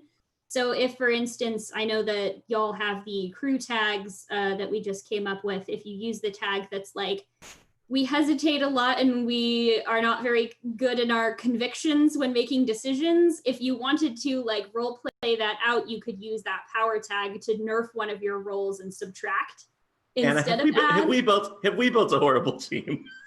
No. I think that's gonna come back to bite us like a lot. Safety first. That is part of what makes the game fun, especially boy. with this system. Like when you go through the way that the roles work and all of that, there's a lot of really good things in this type of story that can come out of failing at stuff. And it keeps the game fun and it keeps the story interesting. So you can choose to nerf yourself with something that is a weakness, either a group weakness or an individual one. That's up to you. Yeah. So can we say that I just have a really good morning where I'm inspecting something and then I catch something that is about to it's about to fail, like there's a beam or something that's about to fail and I catch it and get somebody to put a support structure in there, and like there could have been a disaster but I catch it just in time, and so I feel like, all right, good morning so far. Yes. That would be perfection. So as y'all are going throughout your everyday activities, go around again in whichever order you like and tell me a little bit about how your mythos interacts with your day-to-day. Is it something that you're kind of like in touch with at all times? Are you using it at all? Are you trying to pretend that it isn't really there? Like what are you doing with your mythos during the day, and how does that like manifest in what you're going through? I think Isaac's hesitant to engage with his mythos just because he's seen it in action. He knows it can be destructive, but it can also be helpful. So I think when it would most likely come up is if somebody loses something. So if there's a missing kid or something like that, or if if one of the kids from Toddler Town wanders off and their parents are looking for them, then he might sort of engage with his mythos and be able to track them down easily. And he's gotten some plaudits for that, he's gotten some recognition for helping in situations like those, but he tries to keep it pushed down. So in the course of a week, that might happen like once or twice. Maybe it's something as easy as like, I left my wallet and I can't find my wallet, and he can help somebody find their wallet. Right. Although I'm not sure the mythos inside him is thrilled about that. Like Hansel and Gretel probably wish it was a little bit more dramatic. Yeah. Use your powers for safety first. Safety first. Cool. That feels like a reoccurring theme here, or that it will be the hope for the more dramatic, but no. We'll see. Oh well, it'll be fine. I think for Robin, in regards of mythos, solidly pretending it's not a thing, like 100%. This does not exist. This is not a part of me. I in no shape or form engaging in it in any sort of way. Not a thing. And that's it. Gotcha. Okay.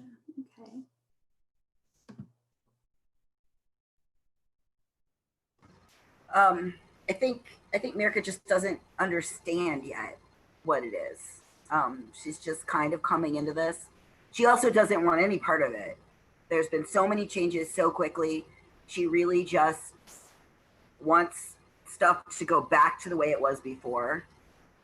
But I think she's coming around, just kind of slowly realizing that this might be an okay thing. Yeah.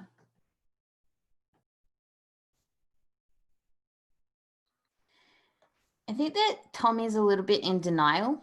Like, I think she's a little bit like, well, it doesn't really change. Like, it's kind of like, oh, cool. Like, oh, it's like an ancestor thing. And I'm, the job I do is kind of in line with that. So that's sweet. That's cute. And maybe maybe there is sort of a family thing where I that helps me out, but that's, it's just sort of yeah, she's a little bit in denial about how much it might end up changing her life, I guess. Gotcha. So we're kind of keeping things on the down low as far as this crew goes. Interesting. Okay. Let's see.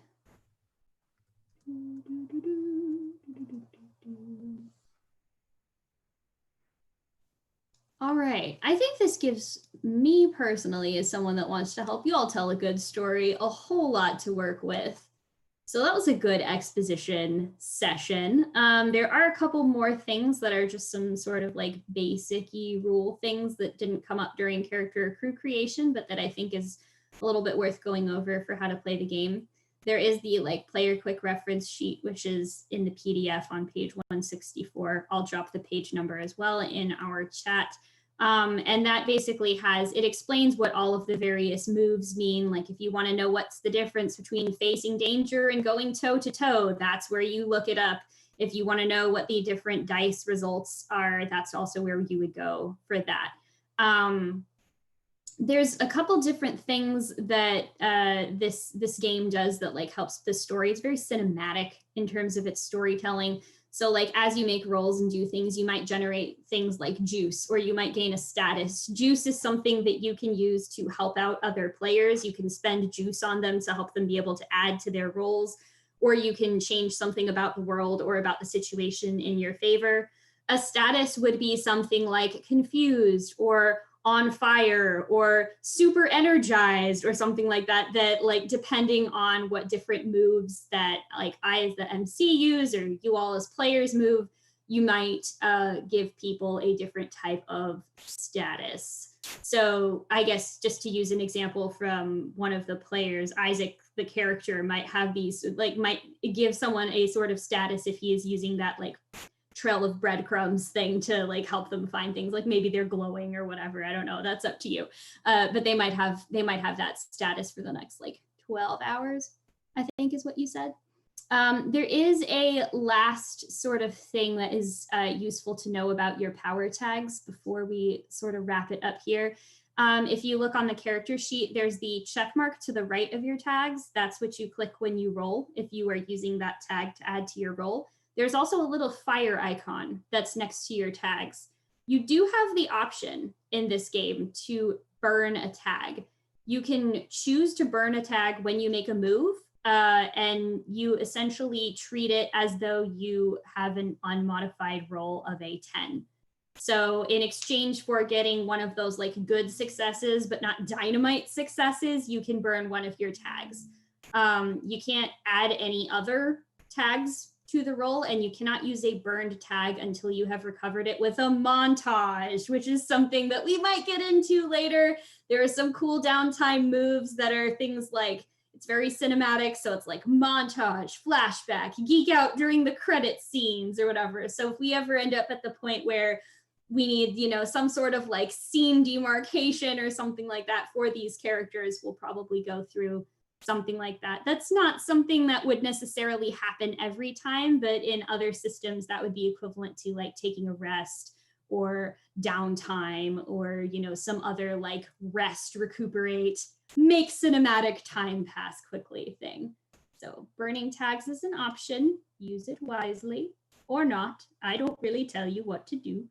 Oh yeah, the last thing, clues. The way that this kind of is set up in the language of the City of Mists game is that the story that we're playing through is your case, so to speak, like your detectives.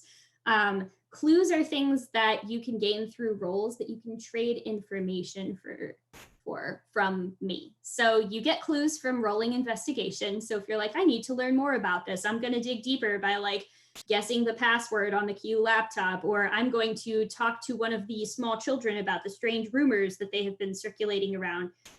Depending on how many clues you get to ask a question and you get an answer or a solid lead to the answer. It is limited to how you decide to investigate. So for example, you're not going to find out what the children's rumors are by hacking into the computer. So it does have to be related to what you're trying to do.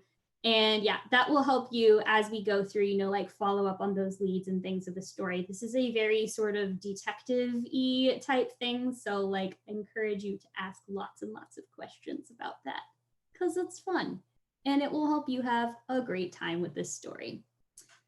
So did anybody have any final questions or thoughts before we start to wrap this up a wee bit? Is the help and hurt next to the crew on the character sheet, is that the spending juice? Let me pull that up real quick. So it's on the first one that has like my name on it and then my mythos and then underneath the crew and then it says help and hurt.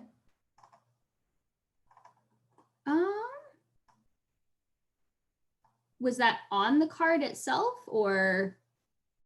I don't see it. So where it says crew and you can like list who's in your crew. The next crew to theme? it, Yeah. Or are we looking at different things? we might be looking at different I think we're looking at things. different things. So on like a character sheet, there's Yes. like there's the crew, but if you go back to just the character card, the first one, Yes. down the bottom, there's a place where you can list out the names of the people in the crew. And then next to that, it says help and hurt. Maybe that's it. So if you go across, yeah, just to like the character card that has the name of the character and like my name on it.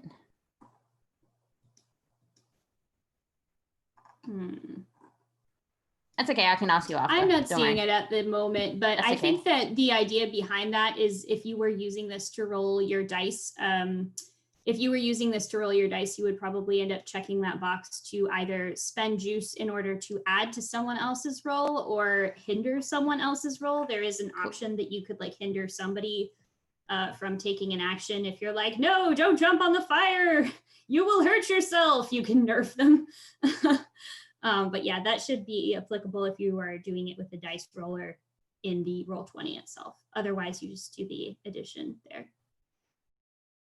And then we did have a question from somebody in the chat earlier. So for all of you still watching or watching this now, we do save the VODs of these sessions. So if you can't watch live, you can always catch the VOD on Twitch for the few days after the episode premieres. And then they will also get uploaded to YouTube. So if you end up missing part of a session or just can't make it 1 week and want to catch up, you can totally watch it there.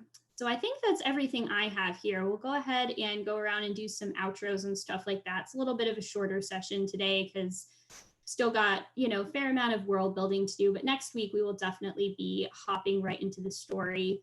Let's do reverse order from how we started out. So Emery, we'll have you go first and then we'll go around. What do you want me to? Just, just remind everybody who you are, where they can find you, and if you have any projects or anything that you're working on you'd like to plug or promote. Okay. Emery, I am that bean too on Twitter, and yeah, I don't really have anything else to promote. So have a good week. See you next week. Excellent. And Kiralee.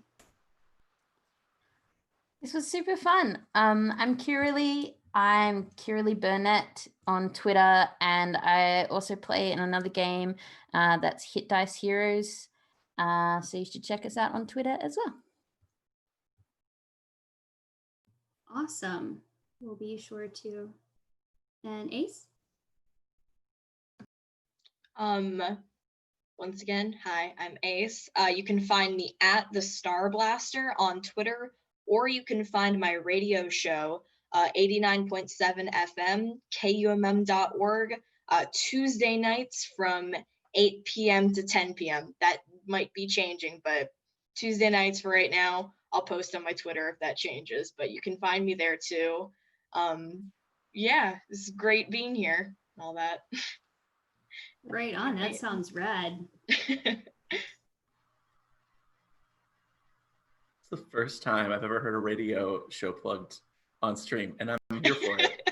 I know. I'm so intrigued now. I'm ready. Yeah, I'm gonna check that out. We did a D&D session. We had a D&D radio show for a couple months that unfortunately Fun. ended because of COVID, but is super fun to do. Super cool. Great. Oh, hi, me? Yes, me. Hi, I'm Doc. You can find me on the everywhere under Doc Rimbo, and I'd love to hear from you. Next week, the mystery is going to kick off without Isaac because I can't be here next Wednesday for other reasons. But let's see. Tomorrow, I'm going to be on Encounter Roleplay from 3 to 6 Eastern for a one-shot based in a game called Arium, which is a new Kickstarter that is being awesomely successful. And so go check me out over there. Tuesday of next week, I will be on a stream with my friend Anna. Yeah, which I'm reminding her about now because we all have crazy calendars. But yeah, just check me out on Twitter. I'll be talking about all that stuff. And then well, I'll be back here in 2 weeks. I can't wait to play this game too. So thanks. And it is me. I'm Anna. You can find me at Nymeria941 pretty much everywhere on social media. Mostly I'm hanging out on Discord these days, but on Twitter is where I just like yell about all of the cool TTRPG games that I'm watching or playing and really enjoying that. Let's see. What do I have to promote? I play in a Star Trek Adventures game on Thursdays over on Encounter Roleplay. So if you want to come watch me go like full on Klingon, look for the legendary Sword of Kalis. You can find it there. It's at 6 p.m. Eastern time. Her Ridge game is so strong. I know it's all just contour, but it looks three-dimensional, and I'm proud of it. So I've got that game going, and then that's all I have for this month. Next month, however, I'm gonna be playing in a super exciting new vampire-themed game called Bloody Portrait. It's gonna take place in like Renaissance Florence on Chromatic Chimera, which if you're watching this stream, you probably are aware of that channel because we are sibling channels with them. And yeah, that's all I have to share. I did drop a link to the RPG Discord and the Twitch chat. So again, if you want to talk about this episode or any of the other shows, that's a good, fun place to do that with the rest of the community. Thank you all so much for great session 0. Thanks to everybody who came out to watch, and we will be seeing you at the same time next week. Bye.